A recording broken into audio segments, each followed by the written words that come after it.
to cleanse us and to wash us thoroughly from our iniquity. If we have our Bibles this morning, let's go to 1 Corinthians and chapter number 5. 1 Corinthians and chapter number 5. And we're going to continue in our series about the crazy grace in the Church of the Insane this morning as we dive into a more difficult subject matter. And I would covet your prayers as we go through this morning, and I would also covet your listening skills, that you would stay with me each and every step of the way and do not turn out too quickly. Paul is writing about the gospel in 1 Corinthians to the church of Corinth and its power at work in the church, and most notably how God's grace was a little bit crazy in that it had called a people who were so undeserving in every respect. The Corinthians, like us, were not wise, they were not noble, they were not a powerful people, and yet while they were nothing, God had chosen to set his affection upon them. And that grace that had been bestowed upon them, the apostle is teaching them, is supposed to impact every aspect of our living, from the actions that we do, to the motives of our heart, to even the leadership model of a local congregation. It's been a call to this point in the first 4 chapters to humility.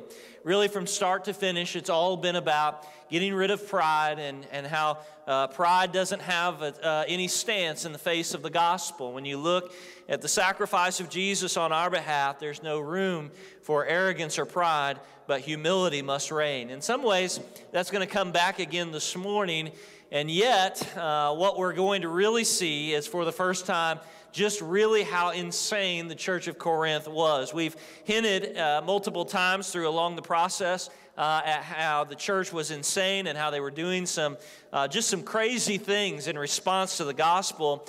But today their insanity is put on full display as we come to 1 Corinthians in chapter 5, where Paul opens the discussion. If you've read ahead, you know this, by stating that he has received word that there's sexual immorality in the church. Now, before we go anywhere into 1 Corinthians 5, I want to say at the onset that I recognize the sensitivity of such a discussion, and it will be my endeavor to be conscientious of my audience this morning. I will do my absolute best to go no further and speak no more than what the Word of God itself says about this matter. The Apostle Paul had heard word that there was taking place in the Corinthian church an incestuous relationship, that a son and his stepmother were in an improper relationship, and the church was doing nothing about it.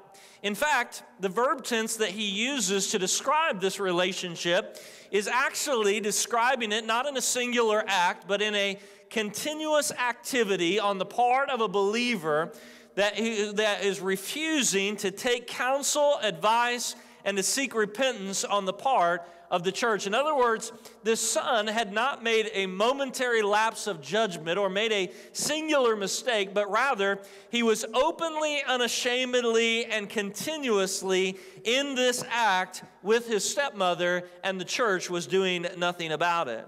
Now, there are several things that are troublesome for the apostle about this relationship, as we might expect in this moment. And I'm going to narrow them down just to 2 because I think they're the most important. And the first thing that troubled the apostle about this relationship was the depravity of it. You see, this type of relationship was so taboo that the apostle even states in verse number 1 that the pagans themselves find such a relationship troublesome. That even the pagans would not openly identify with someone who is engaged in this type of immorality. For Paul, this gets at the very heart of the gospel that he's been proclaiming to the people. He's been proclaiming a gospel that has the power of God behind it to change a life, to change a person from their inside to their outside, to change everything from their actions to their motives and everywhere in between. And yet, here in the church was a believer who was engaged in an action that was so despicable that even the pagans themselves would have trembled at the very mention of it. You see, the problem with such a relationship for the apostle in this individual was, beyond the unhealthiness for personal living, he knew that there were devastating consequences to the gospel itself because of this person's engagement in this relationship. In other words, when you and I do not act like the redeemed people of God, it is the gospel that always suffers. It is Christ that is ridiculed. This morning, the problem is not that we have a world full of sinners and that sinners sin. As Dr. Tony Evans likes to say, sinners are supposed to sin. The problem is that we have redeemed people who are acting like the sinning sinners who sin, right? The problem for the apostle in this relationship at the onset is that here is a redeemed man of God who has claimed that the gospel has changed his life, and yet the testimony going around the community was that the gospel had indeed not changed his life, but instead he was involved in one of the most taboo relationships an individual could get into. The second thing that was troublesome about the relationship for the apostle was that he was outraged at the church's response to this individual. He writes to them in verse number 2 that they should have put this person away. That is, that they should have sought biblical repentance on his part, and if he was unwilling, he believes that they should have cast him out of their midst. In fact, he makes the argument that they should have known this even in his absence. He says, pretend that I'm there. You would know what I would do if I was there, right? So the next time you are gathered together and my spirit is with you, Paul says, you should cast this fellow out of your midst. Seems like an awfully strong warning to most of us, doesn't it? That the apostle would say that the church membership should actually excommunicate an individual. And yet what the apostle knew in this moment was that the church, by not doing what they should have done, was damaging not only the gospel, but they were damaging their own testimony and the life that Jesus Christ had called them to. You see, by allowing this person to continue in the fellowship, in fact, you might even make the argument that he was actually being promoted into leadership. By allowing this person to continue in the fellowship, they were actually bringing shame upon themselves and the gospel. Now, it might be really fun this morning to try this out, but what Paul was dealing with was a church who was actually openly boasting in the reality that they had a member involved in a terrible, terrible relationship. Imagine a Sunday morning where we all got together, right? And the first thing we did was we opened the service by saying, who would like to stand and glory in your sin this week? Who would like to brag about all that you've done wrong? And yet every implication is that this is indeed what the people are doing. They are glorying in what this person is doing. With that said, 1 Corinthians 5 becomes a theological treatise on dealing with sexual sin and human sexuality in light of God's marvelous grace. God, through the Apostle Paul, teaches the church how they respond to human sexuality in both the congregation and also the world itself. And so that's where we're going to go with our discussion this morning. And as I thought about that this week, I thought never has a message been so important for such a time as this. Today we live in a time where we are living in perhaps the most perverse generation in history. Now that is not because mankind has suddenly become an inventor of new types of intimate sin. 1 Corinthians 5, if it does nothing else, shows us that man has always been involved in some of the most detestable intimate sins that can be imagined in the mind. All throughout history, man has sought to sin against God in this manner. But rather we are living in the most perverse time because, like no other generation before us, is sin so prevalent and readily and easily available at the single stroke of a finger on a smartphone. As a child, I can say that I never heard much discussion about such matters in the church. In fact, I was thinking about this, and I don't remember ever hearing a sermon on 1 Corinthians chapter 5 my entire life. I've been in church for over 33 years. If you wanted to be exact, about 33 years and 10 months, right? And I can honestly say that even before I was born in my mother's womb, I never heard much preaching about homosexuality, immorality, and other sins not worth giving glory to this morning. For the most part, the church has decided to become silent on such issues. We've withdrawn and decided that we're not going to preach on sections of Scripture, even though God has given to them as His precious treasure. And yet, the church at Corinth shows us here in 1 Corinthians chapter 5 that such sin is not only present in the world, but it is present inside the walls of the church itself, and therefore is worthy of our discussion. You see, I guess in simple terms, what I would be saying this morning is that the church must have an answer to dealing with the sins associated with intimacy, and for too long, we have been silent on one of the most important issues known to mankind. My endeavor this morning, I want you to know, will not be to gain popularity. I gave that up a long time ago. My endeavor this morning is to be faithful to the Word of God, which I am so thankful offers answers to life's most difficult and pressing questions, including God's ordaining of intimacy between man and woman in the boundaries of marriage. I don't know that it's quite equivalent, but it reminded me of Martin Luther's moment as he had been called to stand before a council and had been asked to give a recant of his writings. And as he had challenged papal authority, even going to the point of calling the Pope the Antichrist, eventually, through a series of events, he was brought to a council, to the Diet of Worms, and as he's ushered in, he's a bit of a folk hero. The people are excited about hearing this man speak who had challenged papal authority on so many levels, and he's ushered into the city, and he's brought before the council, and they had two questions for him in that moment. First of all, are all of these your writings? To which he said, you betcha. And second of all, they said, do you now recant? And he said, let me think about it for a few moments. They gave him a night to think about it, and he came back the next day, and after a series of kind of tangled web answers, eventually they said, no more lies, no more worms, no more riddles, just tell us the plain truth. Do you recant what you have said? And he gave a marvelous speech, to which he concluded with the words, unless I am convicted by Scripture and plain reason, I do not accept the authority of the popes and the councils, for they have contradicted each other. My conscience is captive to the Word of God. I will not recant anything, for to do so is to go against conscience, is neither right nor safe. God help me, here I stand. I cannot do otherwise. God give me strength. Amen. It's not the same type of moment, but I want to say this morning with clarity, I know that this is a difficult subject. And I know that I may lose folks, and I know that some may not understand or agree ultimately, but it is my endeavor to speak very faithfully as the Word of God speaks.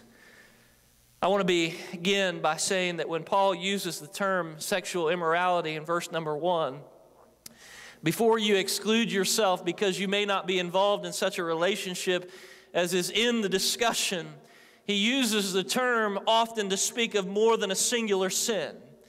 He uses this term to speak of all immorality that stands in direct contradiction to God's design for marriage. And so I would paint a broad swath this morning as we look at his message to the Corinthians and say that all sin that goes in contradiction to what God's design for marriage is and intimacy inside the boundaries of marriage is included in this admonition. Further, at the onset, I want to make this point abundantly clear, and I'll return to it in a few moments, that I believe that the man and woman of God, touched by the grace of God, I want to be clear, we do not believe in, nor do we promote discrimination or hatred to those of the lesbian, gay, bisexual, or transgender community. We do not identify with Westboro Baptist Church. We do not believe, nor would we ever promote such discrimination or such dishonoring. While we passionately defend our biblical principles, we believe that members of the LGBT community are due the same respect, hospitality, and honor as any other created being of God. They are, like us, created in the image of God, bearing His fingerprint. And even as we are and are therefore, they are due the same respect and honor that we desire for ourselves. Now, I want to be clear, that does not marginalize our convictions. We believe firmly that God created intimacy to be experienced between a man and woman inside the boundaries of marriage. Our disagreement with their lifestyle is not the product of hatred. It is out of a sincere love and the belief that in the obedience to God, happiness will be ultimately found. We are compelled to engage our brothers and sisters in a compassionate conversation about one of the most pressing matters known to mankind. It is our desire that we engage in this conversation, that we turn to 1 Corinthians chapter 5. Because in 1 Corinthians chapter 5 are the treasures of the answers to approaching both the culture and the world and the church itself with this particular sin. I would also say to you this morning that much damage has been done by well-meaning and sincere Christians over the centuries. Over the last 50 years especially, there are many who had the right desires but did the wrong things, who tried to engage the culture with this conversation and ultimately did it the wrong way. And so this morning, as we turn to 1 Corinthians 5, my endeavor is to be faithful to the text and answer two simple questions.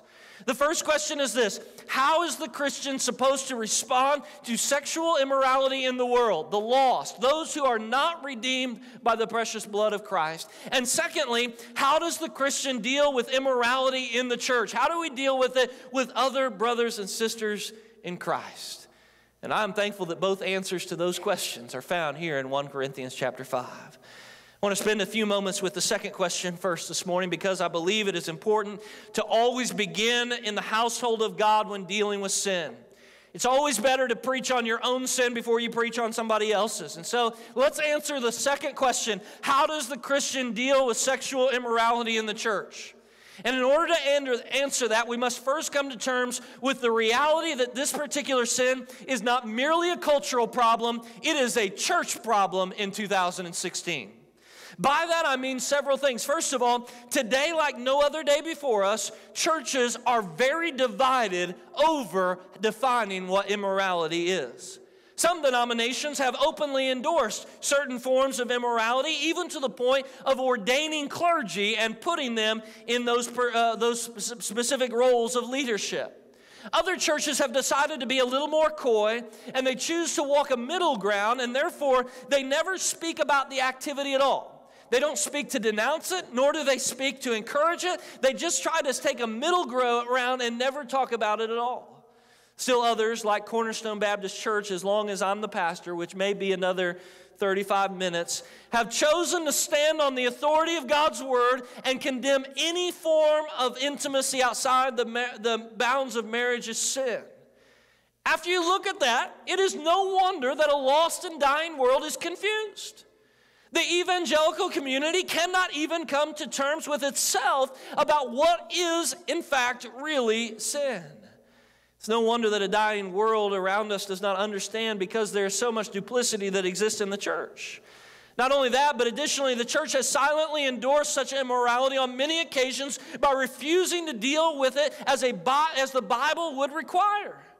No action has oftentimes spoken a stronger message to the world than the actions themselves that we have taken. It is not a flippant remark for those of another lifestyle to say, "Why do you criticize me when you do not even deal with the random divorce rate that is active in the church?" Because of the way the church has dealt with the issue of immorality as a whole, because we have chosen to stay silent on some issues while harping on others, what we have done is we have opened ourselves up. We have opened ourselves up for criticism because we were unwilling to stand on the authority of Scripture. What's worse than all of that is that many Christians, and I recognize that today this is a very real and present possibility. Many Christians today in the church that are active members and participants are now tangled in the web of immorality in its various forms, and the church has chosen on many occasions to simply turn a blind eye because that was easiest. That indeed was the problem that was going on in Corinth. To be more specific, it seems that a member of the church, of the congregation, was openly engaged in an improper relationship, and the church was either openly endorsing such activity or they were simply allowing it to go on unanswered. You can probably hear some of the comments at the latest business meeting. Someone brought up the issue and brought the member's name up before the people, and someone probably said, "It is none of our business what goes on in private. Let us not speak of such a matter." Then another would have responded, probably, "We must love them through it. Therefore, let's not condemn it, because if we condemn it, they will surely run away, and the truth will not be in their ears." The problem is that such passivity only furthered the real issue within the church. It only made matters really worse. We have to be clear on this point because someone's going to misunderstand what I just said. And here's what I mean. The specific sin being dealt with in Corinth or being discussed in 1 Corinthians 5 is that there is an active believer in Jesus Christ, an active member in the church who is engaged with someone who is not his wife. And they are openly, unashamedly seeking to continue this relationship. In other words, what is going on is not the dealing with of a lost person that is seeking answers. It's not a lost person who doesn't know how to act any better. It is a believer who knew God's standard and yet was choosing to engage in this activity repeatedly and unashamedly, and the church was doing nothing about it. So the question is, how does the church respond to such immorality within its own walls? How do Christians approach other Christians living in that immorality? Well, let's answer it by working backwards slightly, beginning in verses 6 down to verse number 8. They're a great place to start to answer this question. The apostle writes, "Your boasting is not good.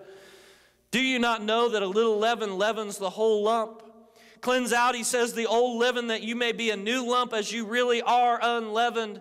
For Christ our Passover lamb has been sacrificed. Let us therefore celebrate the festival not with the old leaven, but the leaven of malice and evil, but rather with the unleavened bread of sincerity and truth."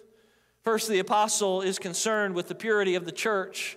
If you're going to answer the question of how we approach other believers in immorality, you have to understand that we must be concerned with the purity of the church and the effects that the sin of a few might have on the majority. And therefore, he uses a picture of the leavening process. Now, that's not to be confused for those of you who might make bread at home. And by the way, our address is 3209 Buckingham Drive. You can drop it off at any time. It's not to be confused with the modern day process of putting yeast in bread and making it from there. In fact, what he was speaking about was a tradition of their day where a baker would make his bread, but he would set aside a little bit of the dough and use it the following week as a fermented dough to bring about the rise in the new bread. In fact, it was called fermented dough or old dough. And the apostle draws on this illustration, as he does in other places in Scripture, as fermented or leavened dough is a picture of sin, of depravity, of lostness, while unleavened bread is the picture of the purity of Jesus Christ. So here's what happens. Upon this analogy, the apostle draws out a spiritual principle. He says that this sin that has gone unanswered is nothing more than fermented leavened dough or old dough that has been brought into the church. It is the old man, the sinful, unredeemed deeds of the flesh prior to the work of Jesus Christ that are being brought into the church. And as they are brought into the church, they are bringing about a yield, an increase, a rise in the church itself. And so he's offering a warning to the church. If you will not deal with this, if you will not answer these questions, if you will not deal with the sexual immorality question, then here's what's going to happen. You will continue to have a rise in this sin in your church. You must protect the purity of the people. The apostle offers a warning that sexual immorality left without confrontation will produce a yield of greater immorality when it is mixed with the new members. And he gives the implication that immorality must be confronted with the Christian, and when it is not, it becomes a danger to the whole church. I believe the key to that confrontation, though, for him comes in verse number 8. You see, after the apostle has stated that Jesus is the Passover lamb, that is, that he was the one sacrificed to purify us of our sin, he writes, "Let us therefore celebrate the festival." Celebrate the crucifixion of Jesus. He may be referring to the Lord's Supper, but let us therefore celebrate the festival, not with the old leaven, the leaven of malice and of evil, but with unleavened bread of sincerity and truth. In other words, the proper response to leaven or fermented dough, to immorality, is to celebrate the work of Jesus Christ with truth and sincerity. How does the believer respond to another believer living in immorality? There is a powerful statement in here. That is that he must confront that brother or sister in Christ with truth and sincerity. What a radical call on the church of Jesus Christ today, that we would actually be willing to look after our brothers and sisters in Christ and the Lord, right? That we would be willing to sit down and have a conversation about their struggles and our own struggles. That we would be willing to sit down and actually confront sin in the life of another person. Now, when I say the idea of confronting sin in the life of another brother or sister in Christ, here's the reality. I know that generally stokes two responses on the part of most believers. The first and the most prominent is those who are paralyzed by fear. They don't want to sit down and have those discussions, right?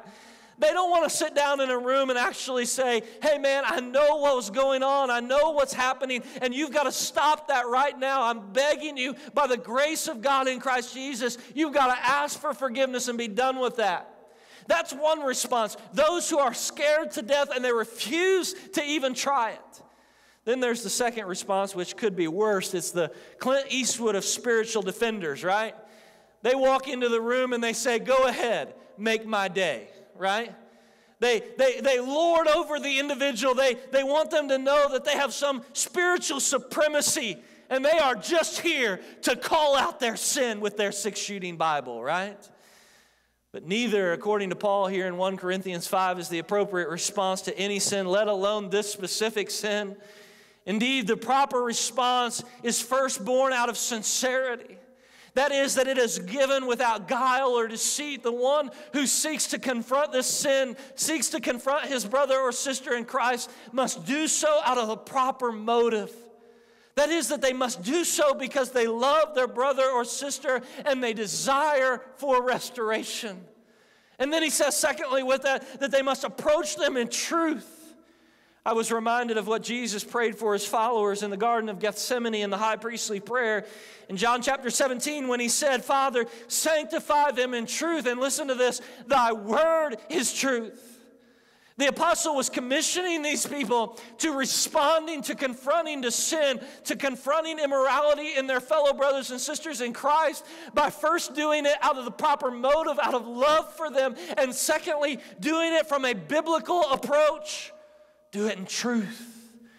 I wish I had time to work all of this out before you this morning, but I don't. But in Matthew chapter 18, there is the definition, the guideline given to us for how we confront another brother or sister in Christ and sin.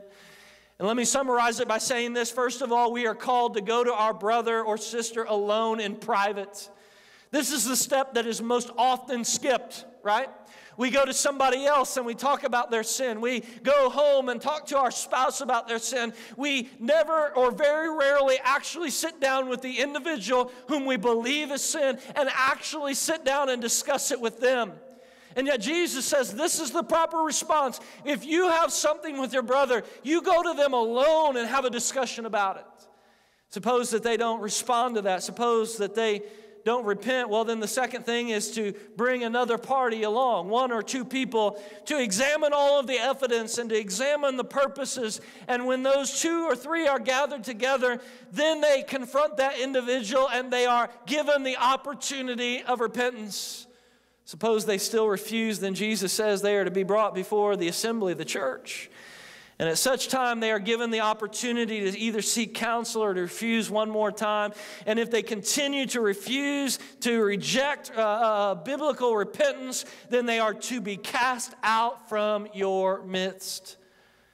A lot more could be said about that this morning, but it will suffice to say that this is in Paul's mind as he writes these words. In this particular situation, he wasn't saying that this person had done a single solitary sin, that he'd made one mistake, that he'd had a lapse in judgment, and now the church was to kick them out. Rather, what he was saying was that the problem in Corinth was they had not taken a biblical, truthful, gracious, loving response to this individual that would have ultimately led to him being cast out if he refused to deal with his immorality. See, when a brother or sister is struggling with immorality, it should be sought to be dealt with first in private. And then if they refuse, they should be brought before the elders and then eventually before the congregation. And if they still refuse, then they are to be cast out. Indeed, that was the problem in Corinth. The people knew the sin existed, but rather than confronting it, then casting him out, they actually were glorying in it. They were boasting about it. Imagine the audacity that must have taken. Paul says in verses 4 to 5, when you are assembled in the name of the Lord Jesus and my spirit is present, with the power of our Lord Jesus, you are to deliver this man to Satan for the destruction of the flesh, so that his spirit may be saved in the day of the Lord. His instruction to the people in this moment was that they were to cast this member outside the safety of the church, and by doing so, they would allow the person to live in their sin. That is the delivering over to Satan, Satan, the ruler of this world, to allow them to go and to live into the world where they would face the penalty, the grave physical consequences in many cases of their sin. Deliver them over to it, allow them to live in their sin. Cast them out from your midst so that their body may pay the price, but their soul might be saved. Here we have to make another important point. So many times in the church, no one ever wants to see that happen. And I agree with you this morning. It's never pleasant when somebody leaves.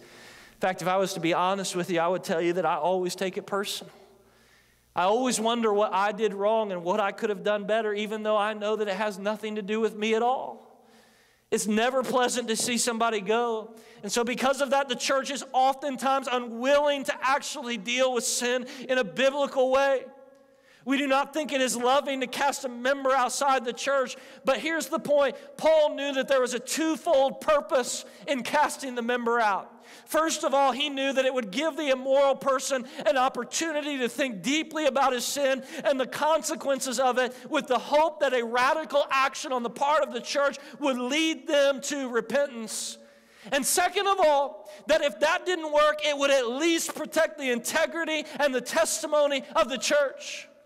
Imagine it is being bragged about all over Corinth that they had refused to deal with such a heinous situation. What does that imply about the gospel? Paul had said that he had preached a gospel in power. He preached a gospel that changed a life, a gospel that made a difference, a gospel that changes the motives and the actions of a man. And yet they were living with a church, with a man involved in a heinous activity. You see, the gospel was suffering. And he knew that when you would cast that individual out, at least it could be said in the community that they protected the purity of the gospel, that they really believed that a gospel changes a life. Therefore, while it may seem harsh to us, the Apostle Paul was believing that such an action on the part of the church of casting out was meant for the good of the person and ultimately for the health of the church. It was not healthy for such sin to go unencumbered. How does the Christian respond to other Christians engaged in immorality? We should go to our brother or sister in Christ in love and sincerity, to admonish them first privately and then publicly to repent of their sin. And if they refuse, if they unashamedly want to continue in that sin, unfortunately, they must be cast out from the presence of the church in the hopes that such an action on our part will ultimately lead them to repentance. Does it work? Sometimes. Sometimes it doesn't.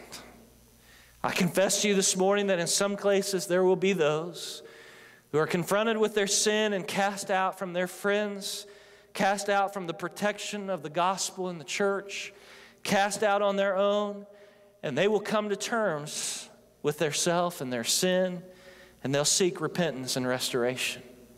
In other cases, there are times when the heart is so twisted that regardless of any action taken by the church, the person will refuse to repent, and that's part of it. But in such a case, the church is protected as the sin is not encouraged in its midst and the integrity of the gospel is maintained.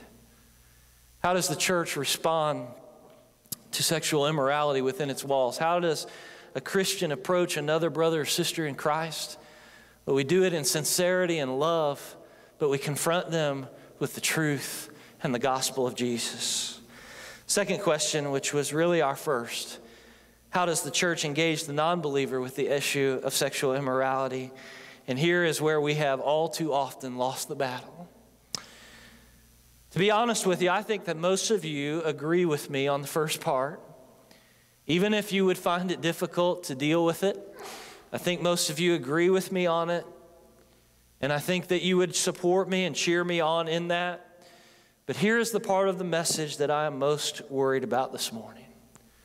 For decades, maybe even longer, the church took the approach that we should cast out those who are engaged in immorality, that we should isolate them from our families, our church functions, and our activities. But I want you to know this morning that to do so is to act in complete disregard for the command of Scripture. There is a dramatic shift that takes place here. Again, my purpose this morning is not to be popular, but rather to be faithful to the text. And if I am wrong, it will be hard to swallow, but I want you to show me some other interpretation of 1 Corinthians chapter number 5. Our society has become so perverse that many Christians have decided that it is time to withdraw from society, and in so doing, they have no friends who are non-believers. And while that may be the safe approach, I want you to know it is the totally inappropriate and unbiblical approach. I want you to listen closely to what the Apostle Paul says here, beginning in verse number 9. He writes, I wrote to you in my letter not to associate with the sexually immoral people. This is where most Christians all too often want to stop. And they say, see, we are not to associate with those people. But I want you to notice what he says. He does not stop there. He writes in verse number 10, not at all meaning the sexually immoral of this world, or the greedy and the swindlers or the idolaters, since then you would need to go out of the world. Apparently, some had misinterpreted the apostles' previous message.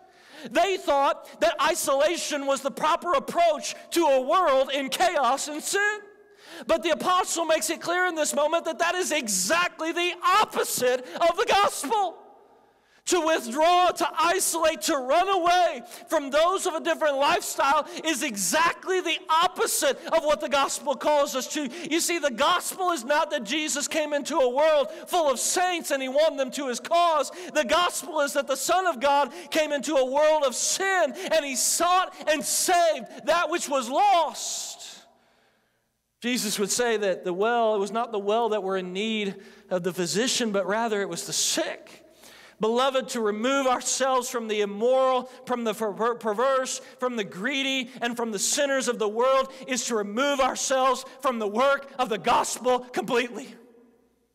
The apostle did not want to be confused. There are two ways of dealing with this. One in the case of a believer, and another which is exactly almost the opposite in the case of a non-believer.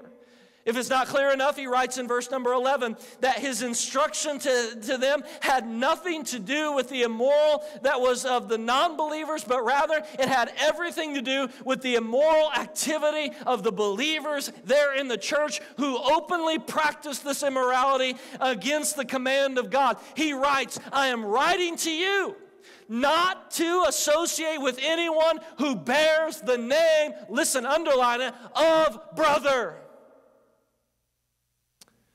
The church must be willing to cast out the believer who unashamedly participates in such sin and is unwilling to repent. When a believer openly practices sexual immorality, the church is commanded to leave that person to their sin and after reconciliation has been offered and failed. But when the apostle says you are dealing with non-believers, we are actually given the opposite command. You know what we're supposed to do? We are supposed to engage them with the gospel. Throw away the stigma of this particular sin, and let me make it clear this morning. If you are not actively pursuing relationships with lost people for the purpose of giving them the gospel, then you are not in the will of God this morning. If you are not actively pursuing lost people, relationships with lost people with the express purpose of winning them to the gospel, you are not in the will of God this morning. It is not possible. It is true that Christians should be your closest friends because we pour into each other's lives. We give each other strength and encourage one another and love on one another and lean on one another in times of struggle and pain and suffering, right? But if you do not have non-believing friends this morning, you have ostracized yourself from the world and you have eliminated the possibility of ever being a co-worker of the gospel in the kingdom of God. If you don't know lost people, you have a problem this morning. Here, in my opinion, is where the church has lost the battle. We have become so quick to ostracize the very people that Jesus came to seek and to save, He has invited us to be a part of His kingdom building, and we have instead shut the door to those who desperately need the message of grace. Let me be clear. I am not suggesting in any way, and if you know me at all, you know this to be true. I am not suggesting that the church should water down our message. We must stand firm in our commitment to biblical truth and call sin, sin. We must stand firm. I am not marginalizing the church's message. What I'm telling you is that we must be engaging the culture with the message of grace and peace that can only come in Christ Jesus. This is hard this morning. I want you to know, and I get it. It's very personal with me. I have to cast aside my own sinfulness, if I was to be honest. February, we went down to Mardi Gras to minister to folks, and our hope was to intentionally share the gospel in one of the most debased and wretched places in the United States. First day we were out there, we decided to pass out food to some homeless folks. And that day we came across drug dealers, prostitutes, and thieves. Many of them were dirty. They had lice in their hair. They had the marks of scabies on their skin. They were covered in filth. And you know, not one time did I ever even think twice about putting my arm around them and telling them about the love of God that was offered to them in Christ Jesus as I handed them a cup of coffee and a breakfast burrito. But on the second day, I came across a man by the name of James, hungover and out of his mind from the night before. And we started talking, and he shared that he was a practicing homosexual and had recently been diagnosed with AIDS, and everything inside my body screamed. Everything inside my body said, "Get away." How wretched am I? How sinful and debased am I?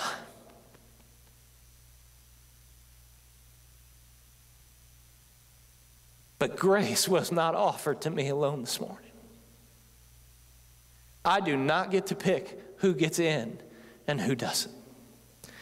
God has called me, and He has called you this morning with a grace so crazy that He forgave me before I even asked. And having experienced that grace, we are called to offer it to the most vile offender unless we think that God's grace is not sufficient to save them as well.